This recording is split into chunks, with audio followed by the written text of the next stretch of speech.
Hello everyone, symbols kitchen ideas में आपका स्वागत है। आज बनाते हैं श्री कृष्ण जी का मोहन थाल, जिसे प्रसाद में परोसा जाता है। ये मिठाई का नाम श्री कृष्ण जी के नाम से आया है।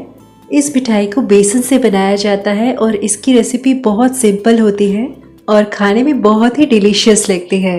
मोहन थाल को जन्माष्टमी पर बनाया जाता है या फिर आप किसी भी फेस्टिवल पर इसे बना सकते हैं। तो चलिए शुरू करते हैं। तो इसके लिए हमें लेना है बेसन।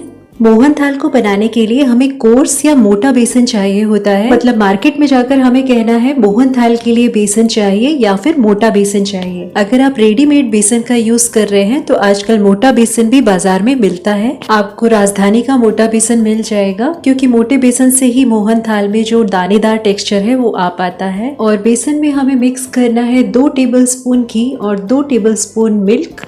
जिस तरीके से हम मोयन लगाते हैं उसी तरीके से हमें इन सारी चीज़ों को बेसन में मिक्स कर लेना है। दोनों हाथों को यूज़ करते हुए हमें सारी चीज़ों को हाथों में रब करना है, मतलब सारी चीज़ें आपस में मिक्स हो जाए।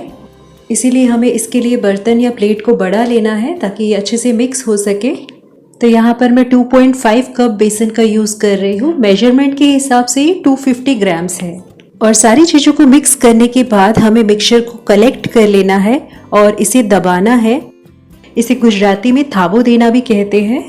इस तरीके से हमें इसे दबा देना है और इसके बाद हमें इसे 10 से 15 मिनट के लिए कवर कर देना है। अगर आपके पास टाइम है तो आप आधे घंटे तक भी इसे कवर करके रख सकते हैं। इस तरीके से ये जो दबाने वाला स्टेप है बहुत ही इम्पोर्टेंट होता है, क्योंकि इससे बेसन में ग्रैन्यूल्स बन जाते हैं। तो यहाँ पर मैंने इसे 20 मिनट रेस्ट दे दिया है और अब मैंने इसे हाथों से बिखेर लिया है और अब हम इसे छानेंगे। तो छानने के लिए हमें मोटी वाली छन्नी का यूज़ करना है, मतलब जिससे हम अनाज छानते हैं उस छन्नी का हमें यूज़ करना है। बारीक छन्नी का यूज़ नहीं करना है। और सारा बेसन हमें छन्नी से छान लेना है। लास्ट में कुछ मोटे दाने छन्नी में रह जाएंगे, उसे हम मिक्सर जार में पल्स मोड पर चला सकते हैं और उसके बाद उसे छन्नी में डालकर छान सकते हैं। इससे सारा बेसन छन्नी के पार हो जाएगा और एक यूनिफॉर्म टेक्सचर हमें मिल जाएगा। तो आप देख सकते हैं मिक्सचर में दाने क्रिएट हो गए हैं। बस इसी तरीके का टेक्सचर हमें चाहिए। तो इम्पोर्टेंट बात यह है कि हमें मोटी छन्नी का ही यूज करना है, क्योंकि बारीक छन्नी से हम बेसन को आर पार नहीं कर पाएंगे।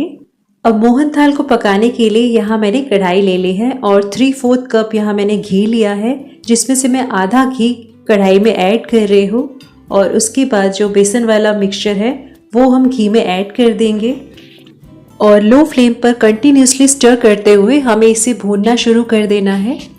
तो मिक्सचर मुझे ड्राई लग रहा था, तो बाकी का घी मैंने साथ ही में इसमें ऐड कर लिया है। इसे भूनने में हमें बिल्कुल भी जल्दबाजी नहीं करनी है। स्लो फ्लेम पर इसे धीरे धीरे भूनना है। इसे भूनते हुए 15 मिनट हो गए हैं और इसका हल्का हल्का कलर चेंज होना शुरू हो गया है और इसमें से खुशबू रिलीज होनी शुरू हो गई है।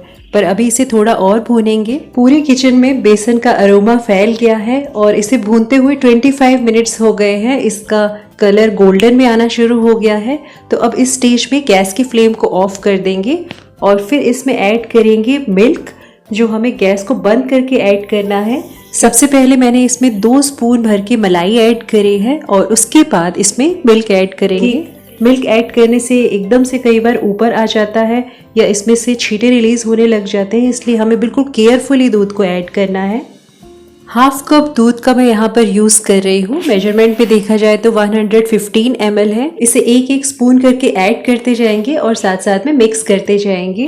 तो जितना दूध हमने लिया है थोड़ा थोड़ा करके सारा इसमें ऐड कर देंगे और उसके बाद फ्लेम को वापस से शुरू कर देंगे और फ्लेम को हमें बिल्कुल स्लो रखना है और 4 से 5 मिनट इसे भूनना है, जिससे कि इसमें जो मिल्क हमने ऐड करा है वो पक जाए।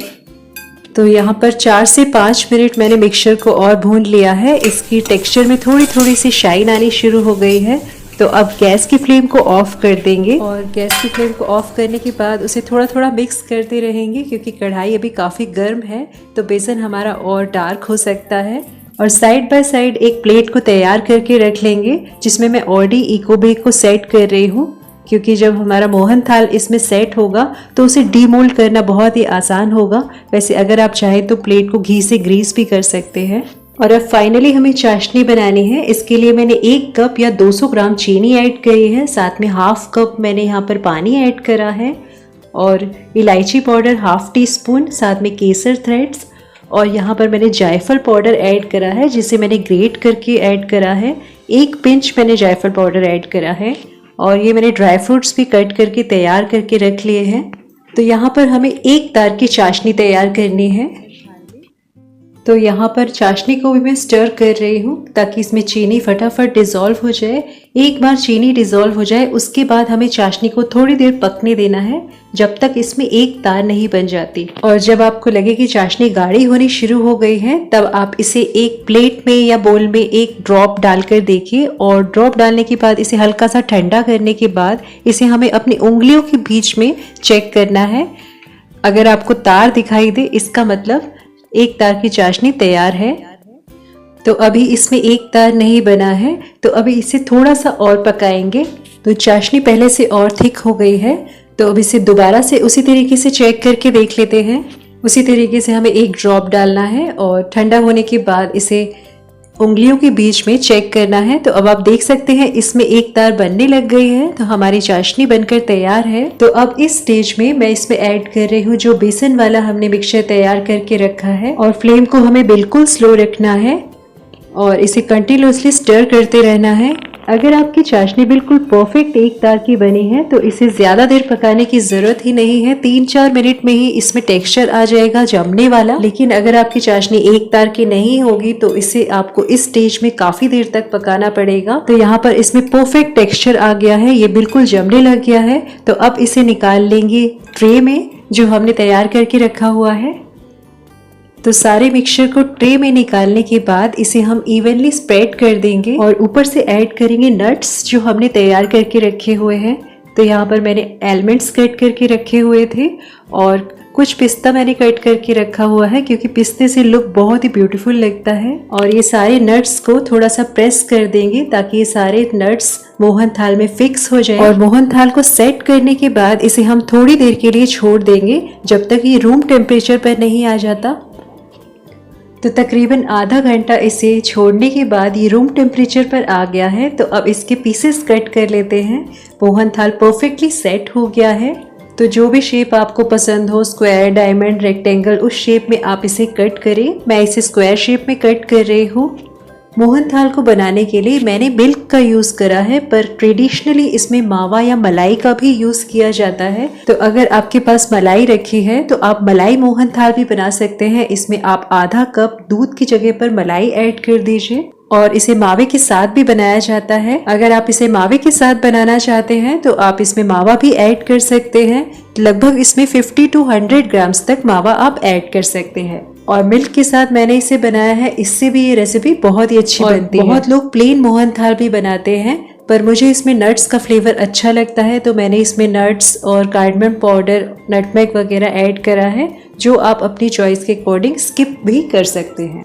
तो घी की क्वांटिटी मैंने अच्छी यूज करी है, इसलिए बहुत ही मॉइस्ट और सॉफ्ट बनकर तैयार हुआ है। मोहन थाल रेसिपी को मैंने परफेक्ट तरीके से बनाने की कोशिश करी है। अगर आपको रेसिपी पसंद आई हो तो इसे एक लाइक दें और मेरे चैनल को सब्सक्राइब करें।